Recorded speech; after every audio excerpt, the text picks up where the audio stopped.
speaker this morning is a longtime Toastmaster in this club. Hard to believe, right? In this icebreaker, he will discuss a few of his Toastmaster highlights. It has been a while since his last speech, and he figured it was about time he got up here and did another one. The title of his speech is, Why Am I? Please welcome the lectern, Mike.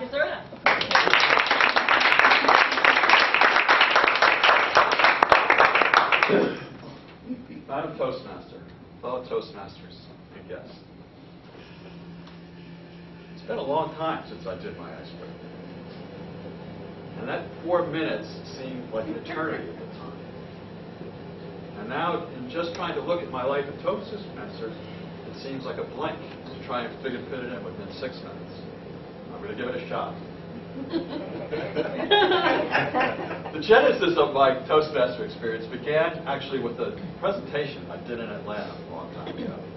Our local bank was going after the biggest piece of business we had ever gone after in South Florida. And we had to make a big presentation. It went horribly. Despite that, the good news was we actually won the business, and I got a lot of accolades for that. The bad news is the way that my manager described my performance. It was one word: painful. It was painful for her to watch, because it looked like I was in so much pain while I was delivering. And when she told me this, I could relate to it, because I did feel a little bit of pain. And she said, the only way I'm going to let you do any more of these is if you get better. Otherwise, I'm doing the rest of these. And I knew that wasn't viable for me in my career. So I knew I had to get better. She suggested Toastmasters. And it just so happened that, fortunately, there was a Toastmasters club that operated very close to my house on Friday mornings at 7 o'clock. For to me, the major criteria was I didn't want Toastmasters to intrude on my real life, whatever that might be at the time. I thought I had a real life. So I joined the club, and it was quite an experience for me. I became a little bit better speaker, little by little. We didn't have a mentoring program at the time, but I was very fortunate that the president of the club at that time, we all know, Bruce Pokey, turned out to be my mentor. And the way it worked was, I had a question, called him, and he gave me the answer, and it worked amazingly. But I was still pretty careful about not allowing Toastmasters to become too important to me. One time, though, I was asked to become the treasurer of the club because we hadn't had a treasurer for several months. And I figured, okay, I guess I can handle that. All I had to do was take the money and make the deposit. That seemed okay, not too much of a problem. I had to go to the meetings a little more often than I was already, but I could handle that. But then one Saturday morning, I got a call from the president saying, we're having this training, we need another officer to show up, can you come? And I'm thinking, it's a Saturday. I don't want to go. I really didn't want to go. But I knew it was important to them, so I figured, okay, I'm going to suck it up. I'm going to go. Going to that training actually turned out to be of great benefit to me. I don't really remember what took place in the training, but I do remember that one of our other members, George Alexakis, asked me a question. Would I be interested in teaching college? I said, well, that was a total hypothetical question to me. I said, yeah, I guess so. And he said, well, do you have your master's? And I said, well, I completed all my courses for the master's, but there's some technical, there's some paperwork problems at Nova. I never really got the diploma. And then he said to me, one of the classic, if I could, would you? He said, well, if I could get that fixed, would you teach a course for me? I said, okay, that's easy. I've been trying to do this for years. I don't see what he's going to be able to do. But 2 days later, I had the diploma. The master's was completed. And I go, okay.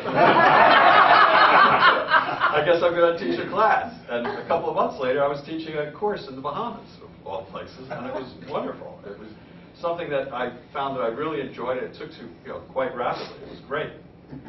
I mean, Toastmasters had been helping me along with my fear of speaking, but this was really the first time where I was actually getting paid, actually realizing a financial benefit, and it was working out really well. The next intrusion came when Francie became president of the club, because she asked me if I would be the educational vice president, which of course was a preposterous suggestion because I was totally unqualified for that position. I was a reasonable treasurer, but being the educational vice president was ridiculous.